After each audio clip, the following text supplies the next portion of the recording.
ஒரு துஷ்ட மாந்திரிகவாதியால் கன்னியாகுமரி அருகே உள்ள ஒரு கிராமம் ஆள் நடமாட்டமே இல்லாமல் ஏன் ஃபுல் அண்ட் ஃபுல்லாக அபண்டனான ஒரு கதையை தான் இந்த காணொலியில் நம்ம பார்க்க போகிறோம்.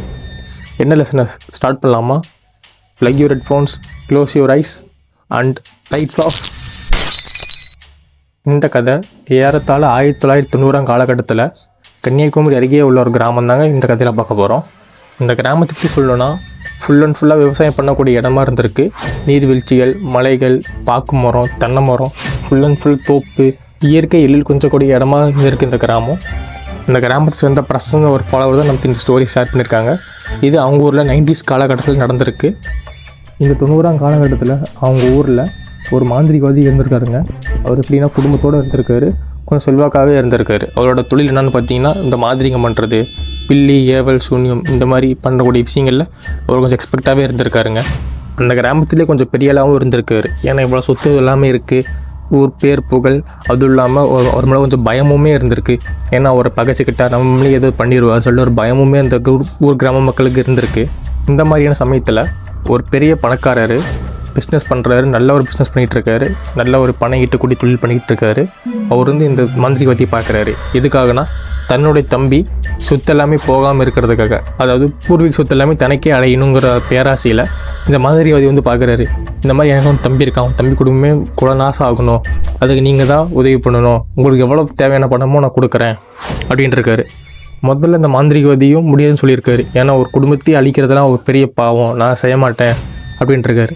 இந்த பணக்காரர் கோடி கோடியாக பணங்களை கொட்டி கொடுத்துருக்காரு. நிலம், நகை, பணம்னு கேட்குறதெல்லாம் அள்ளி கொடுத்துருக்காரு. ஸோ இவருமே இந்த பணத்தோட மோகத்தில் செயர்னு ஒத்துருக்காரு. அது மட்டும் இல்லாமல் இந்த பணக்காரர் கொஞ்சம் பெரிய ஆளாக இருந்திருக்காரு. இவரோட பேச்சை கேட்கலைன்னா கூலிப்படையை வச்சு அவங்கள முடிச்சுற அளவுக்கு பெரிய பவர்ஃபுல்லாகவும் இருந்திருக்காரு அந்த காலகட்டத்தில். ஸோ அதனால் ஒரு பயந்துக்கிட்டு செய்யறன்ட்டு ஒத்துருக்காரு. அது மட்டும் இல்லாமல் இவர் செய்யறன்ட்டு ஒத்துக்கிட்டு செய்யாமல் போனாலுமே அது பெரிய பிரச்சனையில் முடியும்னு ஒரு தெரியும். அதனால் தான் மாந்திரிகவாதி அவரால் முடிஞ்ச முழு சக்தியையுமே பிரயோகப்படுத்தி ஒரு பெரிய பவர்ஃபுல்லான ஒரு பூஜையை பண்ணுறாருங்க. கருங்குட்டி சாத்தான்கிற சாத்தானை ஏவி வராருங்க. இந்த சாத்தானை பற்றி சொல்லணும்னா சாத்தான்லேயே மிகவும் தீவிரமான சாத்தான்னா அந்த கருங்குட்டி சாத்தான்னு சொல்கிறாங்க. கேரளாவில் கேட்டிங்கன்னா கொஞ்சம் ஃபேமஸாக இருக்கும் போல். ஸோ இந்த சாத்தானை ஏவி விட்டு அவன் தப்பிக்கார குடும்பத்தையே ஃபுல்லாக குலநாசம் பண்ணிடுறாங்க. இந்த சாத்தானை ஏவி விட்டு அவன் தம்பிக்கார குடும்பத்தையே வேரோடு அழிச்சிட்றாருங்க. குடும்பம், பையன் யாருமே இல்லாமல் அழிச்சிட்றாங்க. அந்த சாத்தானும் அந்த குடும்பத்தையும் அழித்து திருப்பி இவரே தேடி வருதுங்க. ஏன்னா இப்போது நம்ம ஒரு சாத்தானை ஏவி விட்றோம்னா அது போய் அதோட வேலையை ஃபுல்லாமே செஞ்சுட்டு யார் ஏவி விட்டாங்களோ அவங்களுக்கே திருப்பி வந்துடும். ஏன்னா அதை சாந்திப்படுத்தி அதை அமைதிப்படுத்தணும். ஸோ அதனால் அது குடும்பத்தையும் அழிச்சிட்டு திருப்பி இவரே தேடி வருதுங்க அந்த சாத்தான். ஆனால் ஒரு 2-3 நாளைக்கு முன்னாடியே அந்த மாந்திரிகவாதி ஒரு நோய்வாய்ப்பட்டு படுக்க ஏறாருங்க. அதுக்குள்ளே இறந்துமே போயிடுறாருங்க. ஸோ அந்த சாத்தான் திரும்பி வரும்போது அதை சாந்திப்படுத்துறதுக்கு யாராலையும் முடியல. அவரோட பையன் இருக்கார், ஆனால் அவர் பையனாலையுமே பண்ண முடியல. ஏன்னா அவர் இப்போ தான் மாந்திரிகம் கற்றுக்கிட்டு இருக்காரு. ஸோ இந்த சாத்தானை அடக்கிற அளவுக்கு, சாந்திப்படுத்துகிற அளவுக்கு அவருக்கு அந்த முழு திறன் இல்லைங்க. இதனால் என்ன ஆகுதுன்னா யார் ஏவி விட்டாங்களோ அவங்களையே தொந்தரவு பண்ண ஆரம்பிக்குதுங்க. இந்த மாந்திரிகவாதி குடும்பத்தையே ரொம்ப ஆட்டி படைக்குதுங்க. இவங்க குடும்பத்தையே வாழ விடாமல் தொந்தரவு பண்ணிட்டு இருக்குங்க. ஸோ இதுக்கு என்ன பண்ணுறாருன்னா அந்த மாந்திரிகவாதியோட பையன் இதுக்காக என்ன பண்ணுறாருன்னா ஒரு சக்தி வாய்ந்த முனியை அவர் யாகம் பண்ணி ஏவி விடுறாருங்க. எதுக்காகனா அப்போல்லாம் அந்த கருங்குடி சாத்தான் அவங்களோட தேடி வருதோ அப்போல்லாம் அந்த முனி எதிர்த்து நின்று இவங்க குடும்பத்தை காப்பாற்றிட்டு இருக்குங்க. அதுக்காக இந்த முனியை ஏவி விடுறாருங்க. ஒவ்வொரு தடவையும் இந்த முனி இந்த கருங்குடி சாத்தானோட வேலையை காட்ட விடாமல் பண்ணுறதுனால இந்த சாத்தானுக்கு ரொம்ப கோவம் ஆகிடுதுங்க. யார் மேலே காட்டுறதுனே தெரியாமல் அங்கே இருக்க மேலே வயல்வெளி இலத்தை ஒவ்வொன்று ரீங்கார விட்டு கத்துதுங்க. இந்த மாந்திரிகவாதி குடும்பத்தை எதுவும் பண்ண முடியாதனால அக்கம்பக்கிற குடும்பத்தை எல்லாத்தையுமே தொந்தரவு பண்ண ஆரம்பிக்குதுங்க. ஒவ்வொருத்தரையாக கொண்டுட்டே வருதுங்க. நாள் போக்கில் அந்த கிராமமே ஒரு மயான அமைதியாகிடுதுங்க. ஏன்னா எல்லோரும் குடி மாறி போயிடுறாங்க இந்த சாத்தானால். அந்த ஓல்டு கிராமமே பார்த்திங்கன்னா அப்படியே அப்பண்டன்ட் ஆகிடுதுங்க. அந்த மாந்திரிகவாதி மட்டும் தான் இருந்துட்டு வராரு கடைசி வரைக்கும். அப்படி நாட்கள் கழியுதுங்க. 3 மாதம், 6 மாதம், 9 மாதம் நாட்கள் கழியுது. ஆனால் அப்பயுமே அந்த சாத்தானோட வீரியம் குறையலைங்க. சாத்தான் தேடி வருது, அந்த முனியுமே காப்பாற்றி நிற்கிறது. இதே மாதிரியே திருப்தி நடந்துகிட்டே இருக்குங்க. இப்படியே பல மாதங்கள் கழிந்து போகுதுங்க. இந்த மாந்திரிகவாதி குடும்பத்துக்குமே ஒரு விரக்தி ஆயிடுது. ஏன்னா அந்த கிராமத்தில் யாருமே இல்லை, நான் மட்டும்தான் இருக்கோம், அத்தியாவசிய தேவை கூட நம்ம எதுவும் பண்ண முடியல. ஸோ என்ன பண்ணுறாங்க, இவங்க குடும்பமே ஷிஃப்ட் ஆகி கேரளாவுக்கு போயிடுறாங்க. என்ன தான் அந்த மாந்திரிகவாதி சுவிட்ச் ஆகி கேரளாவுக்கு போனாலுமே அந்த சாத்தானோட வீரியம் குறையாமல் தினமுமே அந்த கிராமத்தை தேடி வருதுங்க. எப்போல்லாம் அந்த சாத்தான் தேடி வருதோ அப்போல்லாம் அந்த முனி அரணா நின்று அதை எதிர்த்து காப்பாற்றிருக்குங்க அந்த குடும்பத்தையே. ஸோ இப்படியே போயிட்டே இருக்குது. அது மட்டும் இல்லாமல் 3 மாதத்துக்கு ஒரு வாட்டி பௌர்ணமி இன்னைக்கு இந்த முனிக்குன்னு ஒரு சிறப்பான ஒரு பூஜை நடத்தி சக்தி கொஞ்சம் அதிகப்படுத்திகிட்டே இருக்கணுங்க. இல்லைன்னா அந்த சாத்தான் இந்த முனியை காலி பண்ணிவிட்டு இந்த குடும்பத்தையே தாக்க ஆரம்பிச்சிடுங்க. ஸோ அதனால் அவர் என்ன பண்ணுவார்னா, அந்த மந்திரியோட பையன் 3 மாதங்களுக்கு ஒரு டைம் கிராமத்துக்கே வந்து அந்த பூஜையை பண்ணி அந்த முனிக்கு பற்றி ஏற்றிக்கிட்டே இருப்பாருங்க. அது சாத்தானை எதிர்த்து போடுற அளவுக்கு இப்படியே போயிட்டு இருக்குங்க. பல வருஷங்களாவது அந்த கிராமமும் ஃபுல் அப்பார்ட்மெண்ட் ஆயிடுது. அந்த கிராமம் சுற்றி இருக்க எந்த மக்களையுமே அந்த கிராமத்துக்குள்ளே அக்சஸ் பண்ணுறதே இல்லைங்க. பகல் நேரத்தில் கூட அங்கே போக பயப்படுறாங்க. அங்கே போனவங்க யாரும் திரும்பி வந்ததுமே கிடையாது. அதையும் மீறி யாராவது போனாங்கன்னா பித்து பிடிச்சி போயிடுறது, ஒரு வாரத்தில் இறந்துடுறது, காணாமல் போயிடுது. அதனால் அந்த கிராமம் ஃபுல்லாக அப்பார்ட்மெண்ட் ஆயிடுது. என்ன தான் பெரிய எழில் கொஞ்சம் கூடிய இடமாவே இருந்தாலும் இந்த மாதிரி அசம்பாவிதத்துக்கப்புறம் அந்த கிராமம் ஃபுல்லாமே டோட்டலாக அபாண்டன்ட் ஆகிடுதுங்க. அப்படியே நாட்கள்லாம் கழிந்து போகுதுங்க. இந்த பக்கத்து கிராமத்தை சேர்ந்த இளமுருகன், கார்த்தி இவங்க 2 பேருமே முதல் தலைமுறை பட்டதாரிங்க. இவங்களை பற்றி சொல்லணும்னா நல்லா படித்து ஃபஸ்ட்டு கிராஜுவேட் ஆகியிருக்காங்க அவங்க ஃபேமிலியிலேயே. அவங்க ஃபேமிலி பற்றி சொல்லணும்னா நல்ல செல்வாக்கான குடும்பம் தாங்க. அந்த கிராமத்திலே ஒரு மிக செல்வாக்கான குடும்பமாக இருந்திருக்காங்க அந்த காலகட்டத்திலேயே. மூட நம்பிக்கை மேலே பெருசாக நாட்டம் இல்லைங்க. இவங்க படிப்பெல்லாம் முடிச்சு இந்த கிராமத்துக்கு திருப்பி வந்துடுறாங்க. அங்கே வந்துட்டு ஜாலியாக இருந்திருக்காங்க. கஷ்டப்பட்டு வேலை பார்க்கணுங்கிற அவசியம் இல்லை. அந்த காலகட்டத்தில் செல்வாக்காக இருந்ததுனால ஒரு வேலைக்கு போகிறங்கிற அவசியம் இல்லைங்க. இவங்க அவங்க அப்பா வாங்கி கொடுத்த புல்லட்டில் ஜாலியாக ஊரை சுற்றி இருக்காங்க. நைட்டான கல் குடிக்கிறது, மாமிசம் சாப்பிட்றதுன்னு அந்த வாழ்க்கையை என்ஜாய் பண்ணிட்டு வாழ்ந்துட்டு இருக்காங்க. அப்போ தான் இந்த கதை தெரிய வருது. பக்கத்து கிராமத்தில் இந்த மாதிரி அசம்பாவிதம் நடந்திருக்கு, அங்கே யாருமே அக்சஸ் பண்ணுறதில்லன்னு தெரிய வருது. ஆனால் உங்களுக்கு பெரிய நாட்டம் இல்லைங்க. இவங்க என்ன பண்ணுறாங்க, ஒரு நாள் நைட்டு ஒரு பானை வழியாக கல்லும் மாமிசமும் வாங்கிட்டு சாப்பிட்லான்ட்டு அவங்களோட புல்லட் பைக்கில் அந்த கிராமத்துக்கு போகிறாங்க. போகிற பாதி வழியிலேயே அந்த புல்லட் பைக்கு வந்து ரிப்பேர் ஆகிடுதுங்க. அதுக்கு மேலே அவங்களால இயக்க முடியல. ஸோ என்ன பண்ணுறாங்க, இங்கேயே அதை நிறுத்திட்டு நடந்தே போகிறாங்க அந்த கிராமத்துக்குள்ளே. அந்த கிராமத்துக்குள்ளே போகும்போது பார்த்தா ஃபுல்லாக இருட்டாக இருந்திருக்குங்க. இருட்டாக இருந்தாலும் சுற்றியும் பார்த்தீங்கன்னா ஃபுல்லாமே எழில் கொஞ்சம் கூடிய இடமாக தாங்க இருந்திருக்காங்க. அப்பயுமே மாந்திரிகவாதி வீட்டு பக்கமாக போயிருக்காங்க. அவங்க 10 ஏக்கர் இடங்க. அந்த 10 ஏக்கர் இடமே இப்போது எதற்கு மண்டியாக அமைஞ்சிருக்கு. ஸோ அங்கே போயிட்டு அந்த கல்லையும் வம்சம் ஃபுல்லாக சாப்பிட்றாங்க. அப்படியே அவங்க மந்திரி வீட்டு பக்கம் இருக்க எல்லா நிலத்தையுமே சுற்றி பார்க்குறாங்க. அப்போ தான் ஒரு இது நோட்டீஸ் பண்ணுறாங்க. தூரத்தில் ஒரு நெருப்பு பந்தம் மட்டும் எரியறதை பார்க்குறாங்க. இங்கே யாருமே வரமாட்டேன்னு சொல்கிறாங்களே, ஆனால் நான் இங்கே பார்க்கும்போது ஒரு தீப்பந்தம் எரியுது, எப்படி தெரியாமல் கொஞ்சம் குழம்பிட்டு ஸோ அப்படின்னா யாரோ வந்திருக்காங்க போல சொல்லிட்டு அந்த தீப்பந்தத்தை நோக்கி வராங்க. அவங்க 2 பேரும் கிட்ட வர தான் பார்க்குறாங்க. தூரத்தில் ஒரு பெரிய தீப்பந்தம் எரியுது. அதை சுற்றியுமே பார்த்தீங்கன்னா ஒரு கோலங்கள் போட்டு பூவால் அலங்காரம் பண்ணி ஒரு காவி நேர உடை அணிந்து ஒரு மனிதர் பூஜை பண்ணிட்டுருக்காருங்க. இவ்வளோ இருட்டில் யார் இந்த மனிதர் எவ்வளோ தைரியமாக உட்காந்து ஏதோ பூஜை பண்ணிகிட்ருக்காரு, என்ன பண்ணுறான்னு தெரியாமல் திகைச்சு போய் நிற்கிறாங்க. கொஞ்சம் அடி எடுத்து வச்சு ஒரு மரத்துக்கு முன்னாடி ஒழிஞ்சு நின்று அந்த மாந்திரிவாதி என்ன பண்ணுறாரோ அது வேடிக்கை பார்த்துட்ருக்காங்க. அந்த மாந்திரிவாதியுமே ஒரு மந்திரம் சொல்லி ஏவிட்டு இருக்காருங்க. யார் இந்த மாந்திரிவாதின்னு பார்த்தீங்கன்னா அந்த மாந்திரிவாதியோட பையன் தாங்க. ஒரு கேரளாவுக்கு போனார்ல 3 மாதத்துக்கு ஒரு டைம் வருவார் போல். இப்போ வந்து அந்த முனிக்கான பூஜையை பண்ணிட்டு இருந்திருக்காரு. கிட்டத்தட்ட ஒரு 1 மணி நேரத்துக்கு மேலே அந்த பூஜை நடந்துகிட்டே இருக்குங்க. அவங்க அந்த 2 பேருமே அங்கேருந்து வேடிக்கை பார்த்துட்டே இருந்திருக்காங்க. ஃபஸ்ட்டு அந்த பூஜை நிறைவில் அந்த மாந்திரிவாதியோட பையன் அந்த ஆட்டை எடுத்து கழுத்தில் இருந்து பின்னாடி தொட வரைக்கும் அறுத்துட்ருக்காருங்க. ஆனால் அந்த ஆடு ஒரு துளி கூட சத்தம் போடலிங்க. அப்படியே அமைதியாக இருந்திருக்குங்க. இதை பார்த்து 2 பேருக்கு ஒன்றுமே புரியல, எப்படி இந்த ஆடு கத்தாமே இருக்குது அப்படின்னு. இந்த மாந்திரிகவாதி அந்த இது படையெல்லாம் வச்சுட்டு அந்த முனியை கூப்பிட்றாருங்க. இத்தனை வருஷமாக எங்களை காப்பாற்றிட்டு இருக்கே, உங்களுக்கு ரொம்ப நன்றி, இந்த படையில ஏற்றுக்கோ அப்படிங்கிற மாதிரி புகழ் பாராட்டி அந்த முனியை கூப்பிட்றாருங்க. இதையெல்லாம் பார்த்து அந்த 2 பேருக்கு ஒன்றுமே புரியலைங்க. என்ன நடக்குதுன்னு தெரியாமல் பார்த்துட்டு இருக்காங்க. ஒரு சிறிது நேரம் கழித்து இந்த மாந்திரிவாதி அங்கேருந்து நகர்ந்து போயிடுறாருங்க. அப்பயுமே இந்த 2 பேருமே அந்த மாந்திரிவாதியை பார்த்துட்டே இருக்காங்க. அந்த மாந்திரிவாதி ஒரு நோட்டீஸ் பண்ணாங்களா இல்லையா தெரியல. அந்த மாந்திரிவாதி கிளம்பி போயிடுறாருங்க. அப்படியே ஒரு 1/4 மணி நேரம் ஆகுதுங்க. இந்த 2 பேருக்குள்ளே பேசிக்கிறாங்க. யார் இந்த பைத்தியக்காரனே தெரில, இப்படி வந்து ஒரு பூஜையை பண்ணிட்டு இப்படி ஒரு ஆட்டை வேறு கொண்டு போயிட்டான், அந்த ஆடு தான் பவன்ட்டு இவங்களுக்கு கேட்டு பேசிக்கிறாங்க. ஒரு 10 நிமிஷம் கழித்து சரி நம்ம கிளம்புறாங்க. 2 பேர் கிளம்புறப்ப பின்னாடி இருந்து ஒரு சத்தங்க, எது ஒன்று கடிச்சு இழுக்கிற மாதிரி, எலும்பெல்லாம் போட்டு கடிக்கிற மாதிரி ஒரு சவுண்டு கேட்குதுங்க. இவங்க அதை பெருசாக இதை எடுத்துக்கலிங்க. குடிச்ச போதையிலே அவங்களுக்கு எதுவும் தெரியல. சொல்லி நடந்து போயிட்டே இருக்காங்க. நடக்க நல்ல ஹெவியாக சவுண்டு கேட்குதுங்க. யாரோ பின்னாடி இருந்து வரக்குன்னு இழுக்கிற மாதிரியும் கடிக்கிற மாதிரியும், யாரோ கொடூரமாக கடிக்கிற மாதிரியும் வெறியில் இழுக்கிற மாதிரி சவுண்டு கேட்டே இருக்குங்க. ஸோ 2 பேர் திரும்பி பார்க்கும்போது உங்கள் வாழ்நாள்லேயே மறக்க முடியாத ஒரு காட்சி தாங்க அன்றைக்கி பார்க்குறாங்க. ஒரு வீடு அளவுக்கு உயர்ந்த ஒரு கருப்பு உருவங்க. அந்த உருவத்தை பற்றி சொல்லணும், ஒரு ஜெய்ஜாண்டிக்கான உருவங்க. அதுக்கு உடம்பு பார்த்திங்கன்னா மனித உடல் மாதிரி தான் இருக்குது. ஆனால் அதுக்கு தலையே இல்லைங்க. கண்ணு பார்த்திங்கன்னா விகாரமான ஒரு கண்ணுங்க. அது ரத்த கலரில் ஒரு கண்ணாக இருக்குங்க. 2 கண்ணுங்களும் பார்க்கும்போது அந்த 2 பேரும் பார்த்து பயந்து போய் பேச்சு மூச்செல்லாம் நின்றுடுறாங்க. அப்படி அந்த உருவம் பார்த்தீங்கன்னா அந்த மாமிசத்தையே சுற்றி வருதுங்க. 4 கால் மிருகம் மட்டும் அது நடந்து சுற்றி வருதுங்க. அந்த மாமிசத்தையே அந்த ஆடை எடுத்துடி பிச்சு கொஞ்சம் கொஞ்சமாக சாப்பிட்றத அவங்க 2 பேரும் வேடிக்கை பார்த்துட்டு இருக்காங்க. அந்த ஆட்டை எடுத்து கொஞ்சமாக பிச்சு சாப்பிட்றத அவங்க 2 பேரும் பச்சை கண்ணு வாங்கலாம் பார்த்துட்டே இருக்காங்க. அப்படியே அந்த உருவம் அந்த ஆடை முழுமையாக சாப்பிட்டு முடிச்சுட்டு காற்றா மறைஞ்சிடுதுங்க.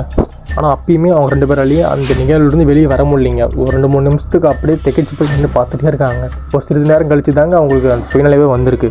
பயத்தோட உச்சிக்கே போயிட்டாங்க. இனிமேட்டு நம்ம ஒரு 2 கூட இங்கே இருக்கக்கூட சொல்லிட்டு 2 பேர் வேகமாக கிளம்ப ஆரம்பிக்கிறாங்க அந்த பைக்கை நோக்கி.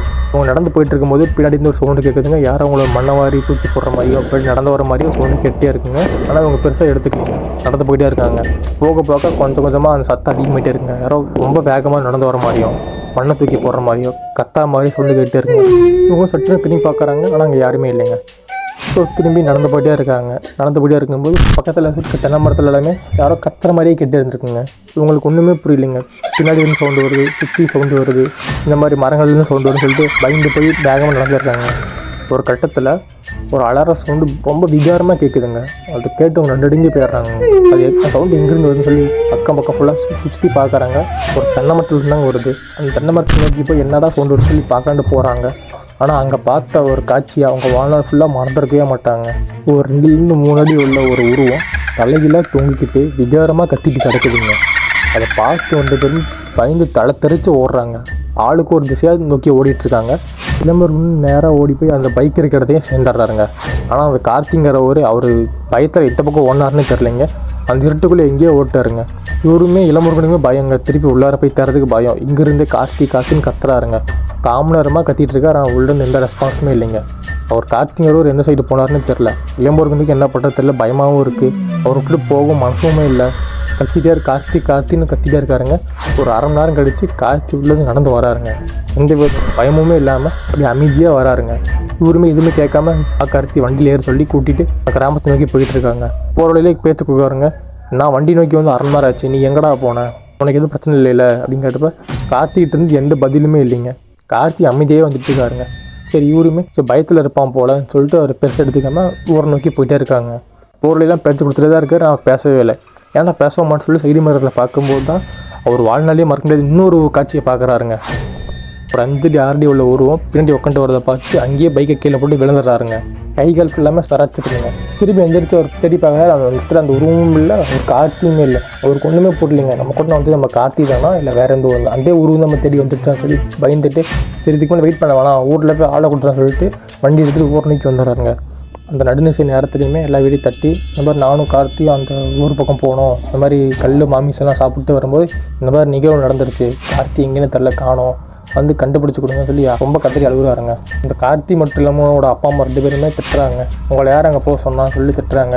ஆனால் அந்த ஊர் மக்களுக்கு அது போகிறதுக்கு பயமாக இருக்குங்க. ஸோ விடிகால வரைக்கும் வெயிட் பண்ணிவிட்டு அதுக்கப்புறமா ஊர் மக்கள்லாம் உள்ளே போய் பார்க்குறாங்க. ஊர் முழுக்க தராங்க, ஆனால் எங்கேயுமே இல்லை. கடைசியாக தான் பார்க்குறாங்க அந்த வயல் வரப்புலேயே அந்த கார்த்திங்கிறவர் மயக்கம் மட்டும் விழுந்திருக்காருங்க. ஒரு தண்ணி தெளித்து எழுப்பி ஊரை கூப்பிட்டு வந்துடுறாங்க. தொடர்ந்து ஒரு 3 நாளைக்கு கார்த்திகை முழு காய்ச்சலாக இருந்திருக்குங்க. அவரால் பேசவும் முடியல, எந்திரிச்சு சாப்பிடவும் முடியல, படுத்த படிக்காத ஆயிடுறாருங்க. கிளம்புறது ஒரு நாள் அவர் பார்க்க போகிறாருங்க. என்னடா ஆச்சு, அன்றைக்கி எங்கடா போனேன், நான் வண்டி நோய் வந்து 1/2 மணி நேரம் ஆச்சுன்னு உனக்கு காணவே இல்லையாடா அப்படின்னு சொல்லி கேட்குறாருங்க. அப்போ தான் ஒரு கொடூரமான சம்பவத்தை கார்த்தி சொல்கிறாருங்க. அந்த சாத்தானை பார்த்து பயந்து ஓடினாங்க இல்லைங்க, ஆளுக்கு ஒரு பக்கமாக தெரிச்சு ஓடிட்டாங்க. அப்போது கார்த்திங்கிறவர் பயந்து போய் அந்த மாந்திரிகாத வீடு பக்கமே ஓடிட்டாருங்க. பின்னாடிந்து வந்த ஒரு ஊரும் அவரோட முடியை பிடிச்சி தூக்கி நல்லா பலார்னு அரைஞ்சிருக்குங்க. அவர் அந்த இடத்துலையும் மயக்கம் போட்டு விழுந்துடுறாருங்க. அதுக்கப்புறம் அவர் என்ன நினச்சின்னு தெரில, அவர் அந்த வண்டி பக்கத்துலையுமே வரலைங்க, அவர் அங்கேயே மயக்கமாயிடுறாரு. இதை தான் கார்த்தியை வந்து இளம்பூர்கிட்ட சொல்கிறாருங்க. இளம்பூருக்கு இதை கேட்டுருந்தீங்கன்னா பயத்தில் உச்சத்துக்கே போயிடுறாருங்க. ஆனால் நம்ம கூட வந்து அந்த முனி தான் வந்திருக்கும் போல் சொல்லி ரொம்ப பயந்து போயிடுறாருங்க. அதுக்கப்புறம் தொடர்ந்து இளம்பூருக்குமே பயங்கர காய்ச்சல் வந்துடுதுங்க. 2 பேருமே 1 வாரம் 2 வாரம் 2 பேர் படுக்க ஏறுறாங்க. பேசவும் முடியல, சாப்பிடவும் முடியல, படுக்க ஏறுறாங்க. ஊர் மக்களும் பேசுறது கண்டுக்கல, அவங்களுக்கு தேவை தான் அப்படின்னு சொல்லிட்டு விட்டுறாங்க. ஏன்னா அவங்க அப்பா அம்மாவுக்கு தான் மனசு கேட்கல.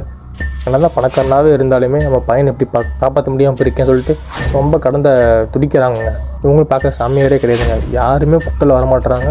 ஏன்னா அந்த முனியும் இந்த சாத்தனோட கேள்விப்பட்டு அவங்க வரமாட்டேங்கிறாங்க. ஏன்னா பூஜையில் ஒரு தப்பு நடந்தாலுமே தன்னோட உசிரை போயிருங்கிற பயத்தில் யாரும் வரமாட்டேங்கிறாங்க. இவங்களும் எல்லா ஊரையும் பக்கம் தேடி பார்க்குறாங்க, இதுவுமே கிடைக்கணுங்க. கடைசியாக கேரளாவை சேர்ந்த ஒரு நம்பூதிரி தாங்க கூப்பிட்டு வராங்க. அந்த நம்பூதிரிக்கிட்ட இந்த மாதிரி ஊரில் நடந்த எல்லா விஷயமும் இந்த பையனுக்கு நடந்த எல்லா விஷயமும் எடுத்து சொல்கிறாங்க. இதை கேட்டு அவருமே சம்மதிச்சு சரி நான் வரேன்ட்டு வராருங்க. தன்னோட சிஷியனெல்லாம் கூப்பிட்டு நடுநிலை நேரத்தில் அந்த கிராமத்தில் உள்ள அந்த மாந்திரிகோட வீட்டுக்கிட்ட போயிட்டு பூஜை பண்ண ஆரம்பிக்கிறாருங்க. கிட்டத்தட்ட 2-3 மணி நேரம் அந்த பூஜைக்கு அப்புறம் அங்கேருந்து அந்த நம்பூதிரியும் வந்துடுறாருங்க. ஊர் மக்கள்லாம் கேட்குறாங்க என்னதான் நடந்துச்சு சாமின்னு கேட்கும்போது அந்த நம்பூதிரி சொல்கிறாரு, அந்த மாந்திரிகோட பையன் அந்த சாத்தனை அடக்க தெரியாமல், அதாவது சாந்தி பூஜை நடத்த தெரியாமல் ஒரு துஷ்ட முனியை ஏவி விட்டு அரண்டி சண்டை பண்ணுற மாதிரி வச்சுருந்துருக்காரு.